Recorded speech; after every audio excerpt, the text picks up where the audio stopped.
Hey everybody, Rob Maurer here, and today we are going to be talking about some pushback from Tesla on a media report. We've also got updated information out of China, some news on batteries, and a few other items as well.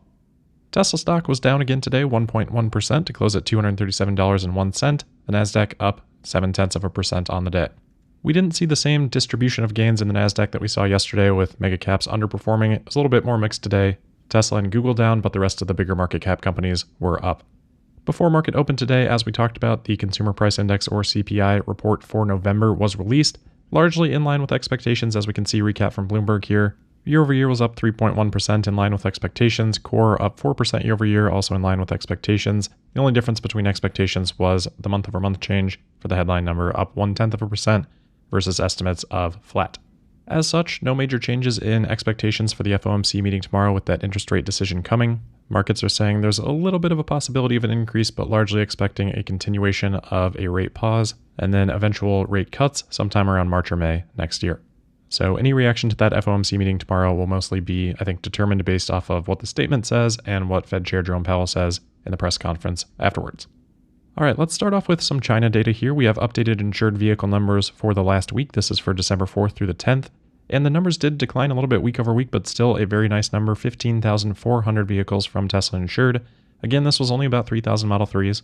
We know weekly production on the Model 3 has been well above that level, so Tesla mostly exporting those at the moment. We'll see if that changes in the last few weeks. But this now puts the quarter through 10 weeks at about 120,000 vehicles insured, continuing to improve the trend versus prior quarters. This is up 7% from Q3 quarter to date, 36% from Q2, and 8% from Q1. With 3 weeks left in the quarter, Tesla has about 40,000 vehicles to go to set a quarterly insured vehicle record, so about 13,000 per week. Based on how the last few weeks have come in, that certainly seems possible, plus the potential upside of higher Model 3 numbers. And remember, Tesla had previously announced that the Model Y standard range version was sold out for the rest of the year. So depending on Tesla's export strategy for the Model Y, it looks like the strength in those numbers could continue as well. So nice insured vehicle numbers for Tesla in China. I did also want to return to the wholesale and retail sales as well as production for China. We had talked about a report of production previously. I now have had a chance to verify that report. So Giga Shanghai production for November was indeed 90,800 vehicles, a record for Giga Shanghai all time. That's fantastic to see. And then I do now have the precise split between Model 3 and Model Y. The Model 3 number was a little bit lower, Model Y a little bit higher than the estimates previously. So a bit over 32,000 for the Model 3, a little bit over 58,000 for the Model Y.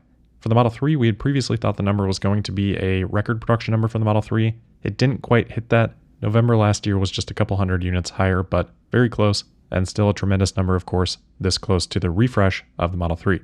We've also got the split between Model 3 and Model Y filled in there for retail or domestic sales and exports, but no major surprises there, as we've had a pretty good feel for that from the insured vehicle numbers. All right, next up we've got a story on Autopilot, and specifically Tesla pushing back on a media report from the Washington Post around Autopilot. So a little bit of public relations efforts from Tesla, something a lot of people have asked for since this has not been a focus for Tesla in recent years. And those efforts have varied over time, but in this case, Tesla pushing back and providing a lot of details against this Washington Post report. So for those that didn't see this, this was a couple of days ago. Probably something we normally would have covered. There's not really anything new in it, but I actually have to admit that I didn't even see it until Tesla had posted this. Good example of a little bit of the Streisand effect there. But again, in my opinion, not really news from the Washington Post, more of an opinion piece about Autopilot and some restrictions that they seem to be in favor of or suggesting should be enforced upon Tesla, particularly around drivers having the ability to choose when or when not to operate Autopilot. So as we have seen done countless times now over the years, the article highlights instances of crashes that had Autopilot associated with them. They highlight one in particular, I think mostly an attempt to drum up emotion. Obviously, any car crash is going to be something that is potentially devastating, very sad situation, no matter what the circumstances are. So they write about that, and then they say what seems to be the essence of the article, writing, quote, "In all, the Post has identified about 40 fatal or serious crashes since 2016 involving Tesla's driver assistance software. The bulk of them were identified through NHTSA's data, and the rest surfaced through lawsuits.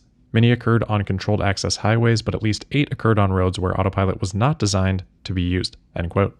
Again, the argument seems to be around that, saying that because these crashes occurred, there should be enforcement on Autopilot being able to be activated or not being able to be activated in certain circumstances, which of course is already the case, but they present it in a way that suggests it should be more heavily enforced, more restricted. As usual with these types of articles, there is very little thought given to trying to normalize data or to provide any sort of a counterpoint at all. So Tesla stepping in and giving a bit of the other side of the story on X. Tesla highlights some of the Autopilot safety statistics that they have shared over the years. We've talked about those many times. I think those are inconclusive because they don't seem to control for the type of driving that Autopilot is handling versus the general crash rate for all vehicles. Various things like that. So it's helpful to have that context, but it's not an inarguable point on Tesla's side. I think more admissible in this instance are some details that Tesla shared about this crash that the Washington Post was highlighting, which comes from court testimony. They say the driver later testified in the litigation he knew Autopilot didn't make the car self-driving and he was the driver, contrary to the Post and Angulo claims that he was misled, over-reliant, or complacent. He readily and repeatedly admitted, "I was highly aware that it was still my responsibility to operate the vehicle safely," and he agreed it was his responsibility as the driver of the vehicle, even with Autopilot activated, to drive safely and be in control of the vehicle at all times. There is this persistent attempt to frame crashes like this as the responsibility of Tesla, as though drivers are getting into these cars that are just using basic autopilot and somehow assuming that they are fully autonomous, which I don't recall ever hearing one time a driver say that they thought that, because even if you overlook the numerous warnings that Tesla gives that clarifies those details, it's just obvious. Now, full self-driving is a little bit different, but again, here we're talking about just basic autopilot. Anyway, finally, Tesla highlights that the Post also failed to disclose that Autopilot restricted the vehicle speed to 45 miles per hour, in this case, the speed limit, based on the road type, but the driver was pressing the accelerator to maintain 60 miles per hour when he ran the stop sign and caused the crash. Of course, when you're doing that, Tesla shows a warning on the screen that says Autopilot will not brake because the accelerator is pressed. So finding Tesla responsible for this, I don't understand that train of thought. In general, it boils down to how much regulation there should be on technology. If technology can be possibly misused in a way that is harmful, should nobody get to use that technology anymore? Because if that's the case, well, we have to say goodbye to a lot of the things that we use every day.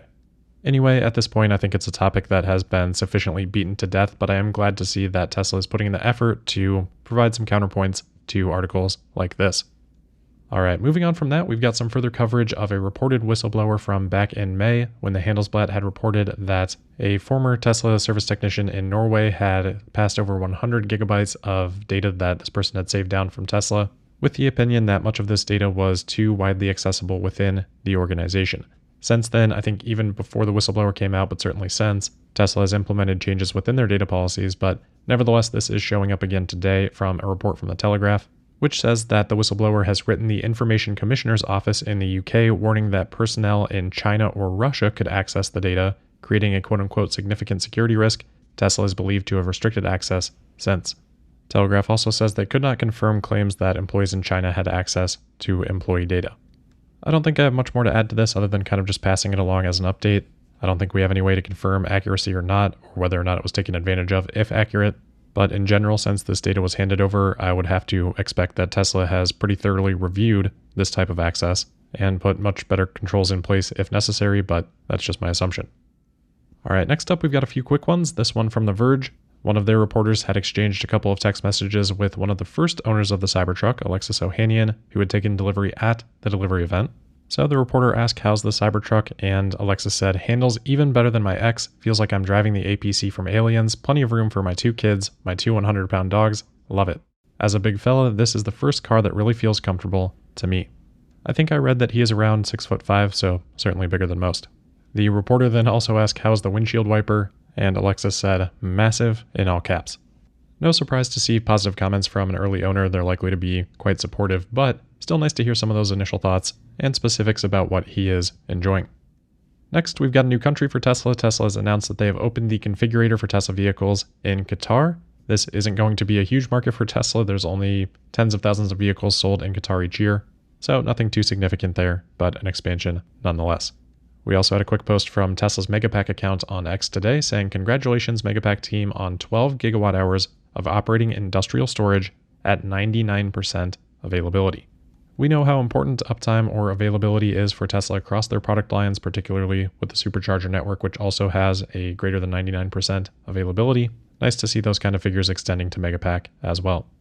Finally today, on the battery front, Panasonic has announced a partnership with Sila Nanotechnologies to purchase their next generation nanocomposite silicon anode material for EV batteries. Silicon anodes, as you may remember from Tesla talking about it at Battery Day or on other occasions, offers the potential for improved energy density in battery cells, but presents a degradation challenge as silicon is more prone to cracking than what might otherwise be the anode with graphite. So Panasonic has used a little bit of silicon for years, but they are saying that the high-performance silicon material supplied by Sila outperforms conventional silicon by offering higher capacity as well as suppressing expansion during charging.